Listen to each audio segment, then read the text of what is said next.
In the late summer of 1879, Clara Weller stepped down from the Cheyenne coach onto the hard-packed yard of the biggest cattle spread in the whole Sweetwater country, carrying her dead father's leather memorandum book buttoned into the inside pocket of her coat, come to that valley to settle her father's share. And before she had shaken the road dust from her skirts, she had already been told the one rule the whole valley lived by. A man's word is his ledger. Amos Kettering said it to her as other men said grace, plain and certain, standing on his own porch with his thumbs hooked in his belt, meaning it as both a welcome and a warning. He meant to buy her out by dark. He had the bank draft folded in his vest and the sum already fixed in his head. A fair price, a generous price, enough to send a bookkeeper's daughter back east and let a proud man go on running his life from memory as he always had. This is the story of how the proudest man in that whole cattle country learned, at the age of 58, to read his own books. Taught column by column across a kitchen table by the very woman he had meant to pay off and send home before supper. Let her stand in the doorway a moment, because she is worth looking at. Clara Weller was a woman in her middle 20s with dark hair drawn back into a low twist at the nape of her neck, a scattering of freckles across her cheekbones that the sun had brought up on the long ride, and a pair of level, dark eyes that did not drop when a man wanted them to.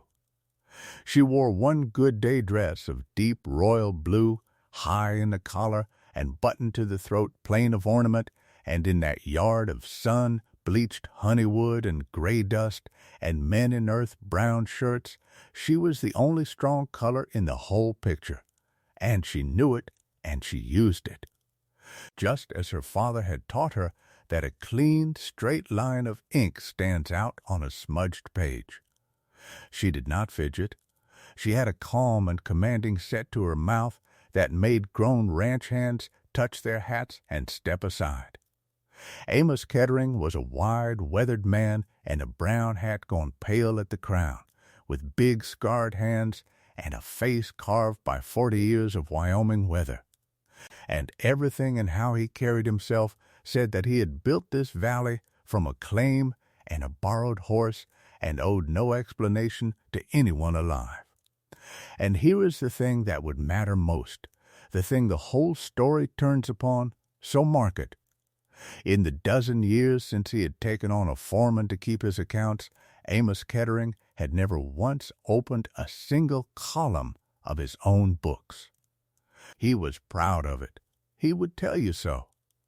He ran 3,000 head on a handshake and the shape of the land held in his memory, and the black-bound ledgers lived on a shelf in the office off the kitchen, and they were the foreman's affair, and a man who trusted his people did not go creeping through their sums by candlelight like a shopkeeper. Now, everyone in that valley knew how a ranch was run, and none of them thought there was anything wrong with how Almost ran his. You judged a cattleman by the flesh on his steers and the length of his word, not by his arithmetic. Books were for banks and for clerks with soft hands. A real stockman kept his tally in his head and his honor on his tongue.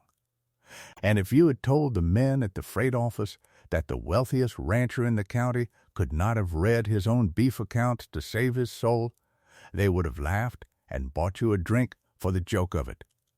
That was the orthodoxy. That was the reasonable, ordinary belief that made everything that followed possible. If you have ever watched a capable, honest person be measured entirely by their pride, and watched that pride become the very door through which they were quietly robbed, then you already understand why this story is told at all. Stay with Clara. Because what Amos Kettering was about to learn, sitting at his own kitchen table with his coffee going cold, was already written down in his own house, in ink on both sides of a page that no one who trusted a handshake had ever thought to lay open side by side. The mirrored wound was this: Amos had a dead partner. Clara had a dead father. They were the same man.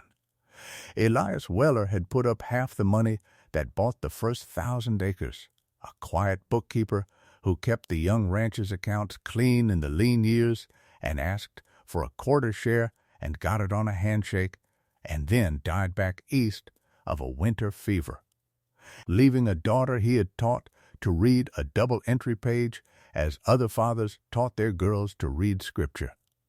Two people, both left something unfinished by the same dead man.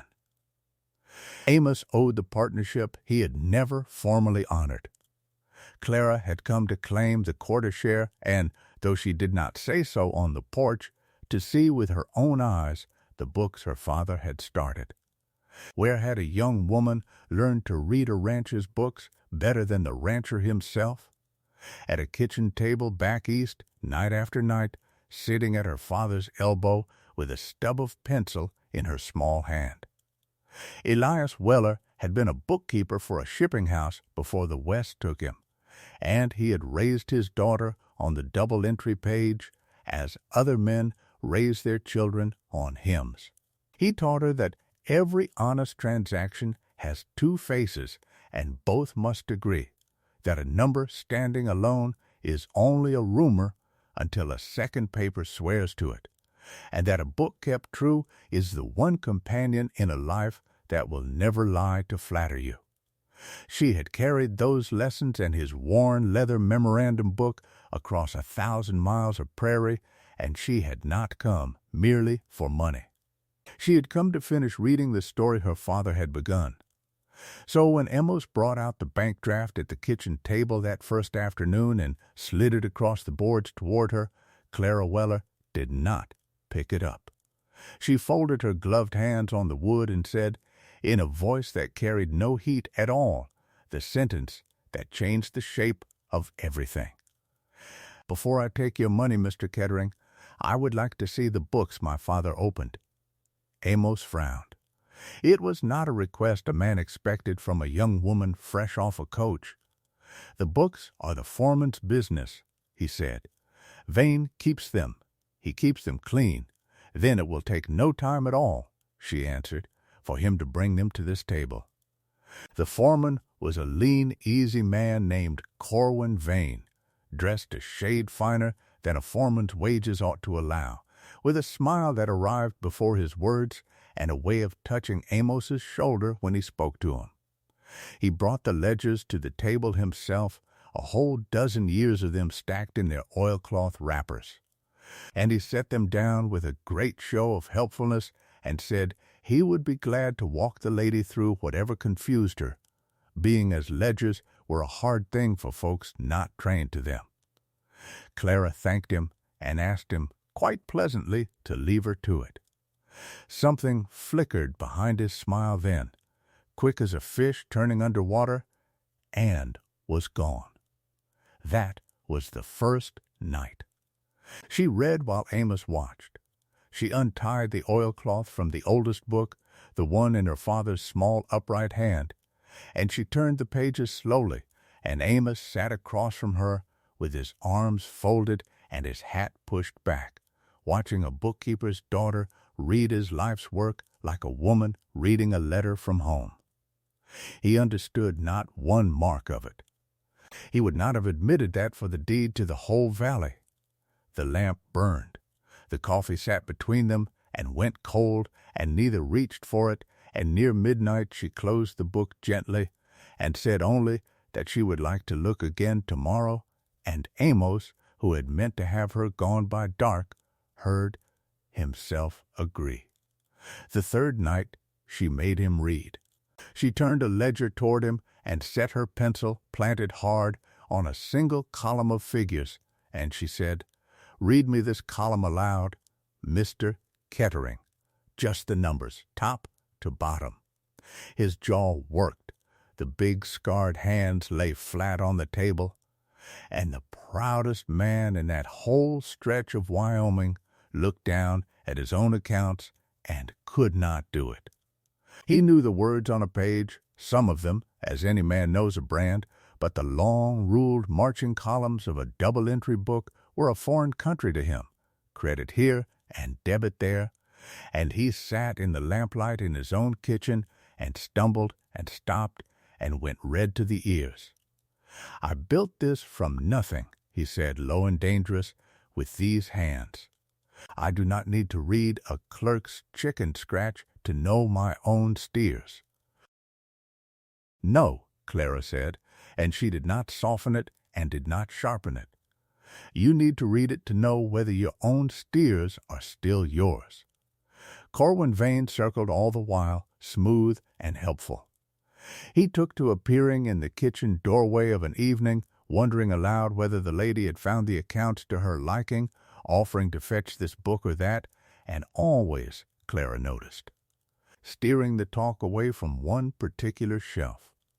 The trail drive papers, the shipping receipts and the railhead bills of lading, the flimsy printed sheets that the buyers in Cheyenne sent back, that told a man not what he had written down he sold, but what he had actually been paid for. Vane kept those in a separate box in the office and spoke of them as clutter old flimsies. Nothing a body needed. Twice Clara asked for that box, and twice Vane found a reason it could wait till morning. The fifth night the coffee went cold again, and the pattern began to show itself, faint as a game trail in tall grass. Clara had begun to keep her own small book beside the big ones, her father's leather memorandum book, and in it she was copying two things in two neat columns of her own. She would not say yet what they were. She said only, when Amos pressed her, that there was something in the space between what a man writes down that he sold and what the railhead swears it paid him for, and that no one who runs a ranch on a handshake had ever thought to lay those two papers flat beside each other in the lamplight. "You are enjoying this," Amos said bitterly. "Schooling me in my own house. I am not," she said, and for the first time something moved in the level, dark eyes. "My father sat at a table like this one every night of my girlhood and taught me that a book kept honest is the only friend that will never flatter you. I am not schooling you, Mr. Kettering. I am doing the thing he would have come out here to do himself, if he had lived. We were both left this by the same man. I mean to finish it." Here was the middle of the thing, and here Amos Kettering nearly ended it. For it is one thing to be robbed and another to be humiliated, and by the second week the whole yard could see that the old man was being schooled nightly by a young woman at his own table, and the hands began to talk, and Corwin Vane, gentle as ever, took Amos aside by the corral and said what a shame it was, a man of his standing, and how the lady seemed to be settling an awful comfortable for someone who had come to be bought out, and mightn't it be kindest to all, and least talked about, to pay her the generous sum and put her back on the eastbound coach before the autumn gathering of the cattlemen, where a man's dignity was his whole credit. That was the night Amos came the closest he ever came to signing her out. He carried the bank draft into the kitchen at midnight with his mind made up, meaning to lay it down and be done, to buy back the memory man he had always been, and send the ledgers back to the shelf and the girl back east, and never again feel the shame of a column he could not read.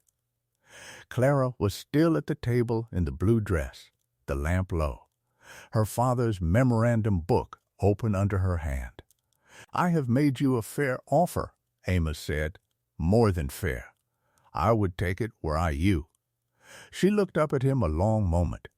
Then she turned her own small book around, the two neat columns facing him, and set her pencil, planted hard on a single circled line, and she said, "Give me one more night." One. If I am wrong, I will take your draft in the morning and thank you and go. And you will never see me nor these books again.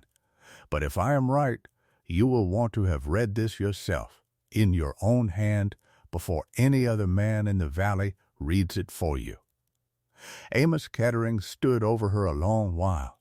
Then he pulled out the chair, and he sat down, and he set the draft face down on the boards, and he said, "Read it to me slow."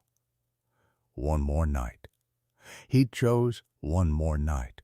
And on that night, the thing that had been hidden in 12 years of ink came up out of the page like a stone out of thawing ground. Here is what she had found, and here is the whole quiet engine of it, told plain, because it is the thing the story has been withholding since she stepped down from the coach. A double-entry ledger cannot lie to anyone who reads both sides of it. Every steer sold is written twice, once on the tally side as a head that left the ranch, and once on the money side as cash that came back for it. And a shipping receipt from the railhead, a printed bill of lading from the buyer in Cheyenne, is a third witness, one that does not answer to the foreman at all. Clara had spent her nights doing the one thing no one on that ranch had ever done. She had laid the beef tally book flat beside the trail drive receipts and matched them line for line, each head to its paper. And across 3 shipping seasons, 8 head of Kettering steers had been written onto the sold side of the ledger twice.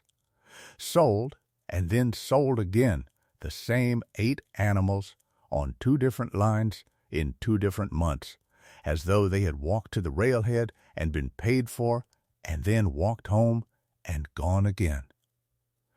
But the railhead bills of lading knew better. The railhead had only ever received them once.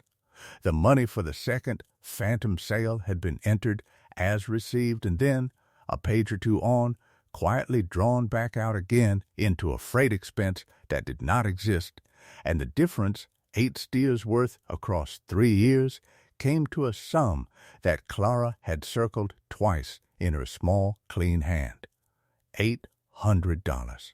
Not stolen at gunpoint, not run off in the dark by rustlers, which Amos, who knew every hoof by sight, would have caught before breakfast.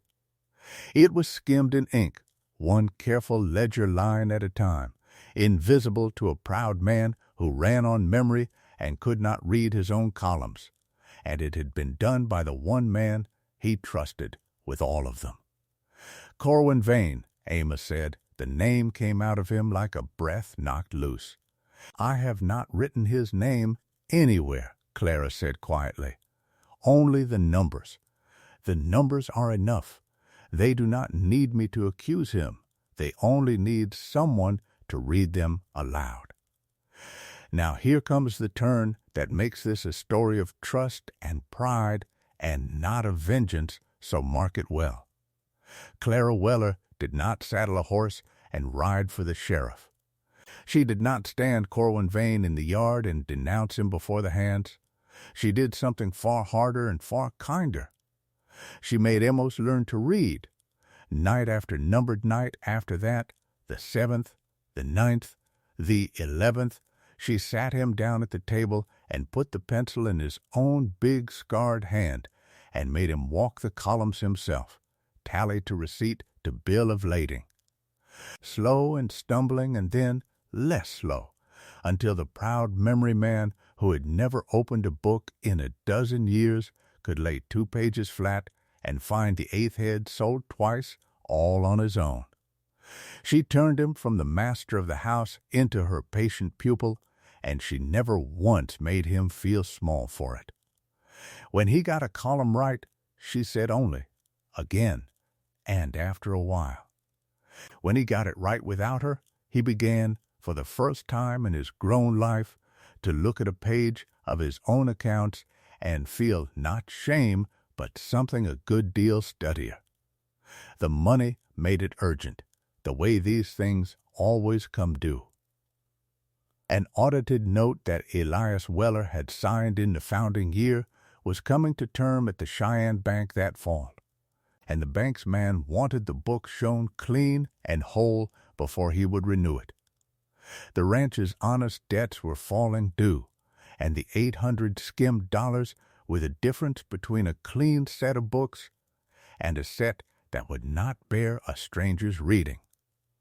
There was no more waiting for a comfortable season. It had to be set right before the fall stock meeting, where every cattleman in the valley would gather and where Corwin Vane would be standing at Amos Kettering's elbow, smiling, as he always was. So Clara made her plan, and it was not a plan in which she said a single word. At the fall stock meeting, in the long room over the freight office with every stockman in the Sweetwater Valley crowded onto the benches, Amos Kettering stood up with the beef tally book in one hand and the trail drive receipts in the other, and Clara Weller stood in the doorway at the back in her royal blue dress, and from that doorway, quietly, with a small movement of her hand when he faltered, she coached him, and Amos Reed, in his own voice, in front of every man who had ever measured himself against him, the proudest cattleman in the valley, read his own columns aloud. 3 seasons back, he said, and his voice did not shake, I sold 11 head to the Cheyenne yard in the month of May. It is written here on the tally, sold, and it is written here again, in the month of August, the same 11 brands sold a second time. He lifted the printed bill of lading so the lamplight caught it. But the railhead only ever took delivery of them the once. The second sale is ink and nothing else. And the money for that second sale, gentlemen, came into this book and then went back out of it, into a freight bill that no freight man ever sent. Across 3 years it comes to $800. $800 of my steers sold twice on paper and paid for once, and the difference walked out of this ledger into a pocket. The room was very still. Amos closed the book. He did not point at any man. He did not have to. I could not read these books, he said, and that took more courage than the rest of it. For a dozen years I was too proud to learn my own arithmetic, and I called it trust. A man's word is his ledger, I always said. Well, here is my ledger, read it last, in my own voice. And it tells me I was robbed not by any thief in the dark, but by my own pride, holding the lamp for another man's hand. Corwin Vane was dismissed that same week, but mark how. Not to the rope, not to the sheriff, not before the crowd. At most let him go quietly, with a fair reference for the honest work he had done, and a plain private warning that the books would be read now, in the owner's own hand, on every ranch where he might next go. Consequence, not vengeance. The kind of reckoning a person can survive and perhaps, somewhere down the road, be made better by. Clara had insisted on it, and Amos, who a month before would have wanted a public hanging for the shame of it, came to see that the greater dignity was in the smaller punishment. They renegotiated the partnership at the same kitchen table where she had schooled him. Clara Weller's name went onto the flyleaf of the new contract, in her own upright hand right beside her father's old signature, so that the two of them, the dead bookkeeper and his living daughter, held the quarter share together at last. And on an evening the following spring, with the pasture greening and the new calves down, Amos Kettering asked her to make it a partnership of another kind as well, and she, who had never once gloated, who had let the numbers do all the speaking, said yes. Let the years run on to 1886. By then the brand read Kettering and Weller, and it ran 3,400 head on the greenest grass in the Sweetwater Valley, and every one of them was audited to the last hide. Tally to receipt to bill of lading in a set of books that both of them could read. Amos kept his own columns now, slow and careful and proud of it in a wholly new way, and Clara kept hers, and each checked the others, and the ledgers lived not on a far shelf, but on the kitchen table, where any honest eye could fall on them. There is a line the writer Willa Cather set down, that there are some things you learn best in calm and some in storm, and I have always thought it belonged to a story like this one. The calm was a girl at her father's elbow learning to read a page. The storm was a widowed old man's pride laid open before his neighbors. And the thing learned in both was the same steady thing. I think, in the end, this was never a story about $800, nor even about the man who skimmed it. I think it was a story about a proud man who mistook not looking for trusting, and a quiet woman who loved him enough not to shame him, but to teach him, so that he never need be robbed blind again. The kindest thing she ever did was not finding the theft before supper. It was refusing to fire the foreman for him and making him learn to catch the next one himself. Have you ever kept your word so proudly that you forgot to check whether anyone was keeping theirs? Tell me in the comments what your own family taught you about an honest reckoning. And when you are ready for another one, the next one is waiting for you right now.